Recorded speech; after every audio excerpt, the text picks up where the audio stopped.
നമസ്കാരം, BBC ന്യൂസിലേക്ക് സ്വാഗതം. ഇന്നത്തെ പ്രധാന വാർത്തകൾ. സെപ്റ്റംബർ 25-ന് ചലച്ചിത്ര വികസന കോർപ്പറേഷന്റെ നേതൃത്വത്തിൽ ചലച്ചിത്ര നയരൂപീകരണത്തിനായി ചേരുന്ന യോഗത്തെ സിനിമാ വ്യവസായ മേഖല വലിയ പ്രതീക്ഷയോടെയാണ് കാണുന്നതെന്ന് മക്കൾ അഭിപ്രായപ്പെട്ടു. കേരള സംസ്ഥാന film development corporation limited chairman Shaji N Karun, മലയാള ചലച്ചിത്ര കാണികൾ, മക്കൾ സംഘടനയുടെ സംസ്ഥാന ഭാരവാഹികളെ പ്രഥമ നയരൂപീകരണ യോഗത്തിലേക്ക് ക്ഷണിച്ചതിന് മക്കൾ സംസ്ഥാന കമ്മിറ്റി യോഗം സ്വാഗതം ചെയ്തു.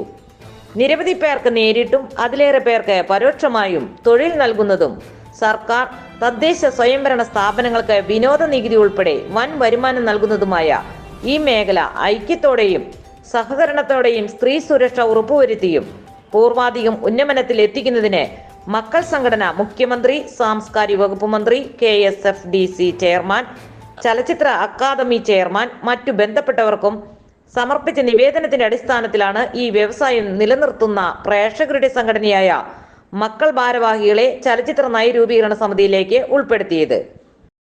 യോഗത്തിൽ സംസ്ഥാന പ്രസിഡന്റ് ഷവലിയർ CE ചാക്കുണ്ണി അധ്യക്ഷത വഹിച്ചു.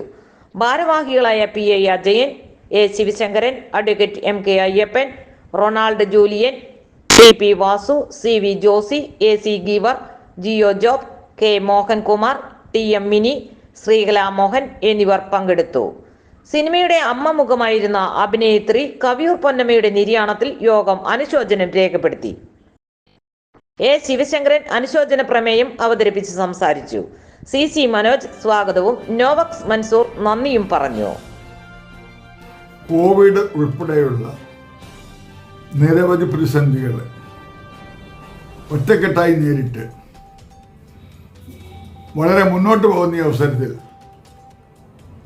മലയാള സിനിമാ മേഖല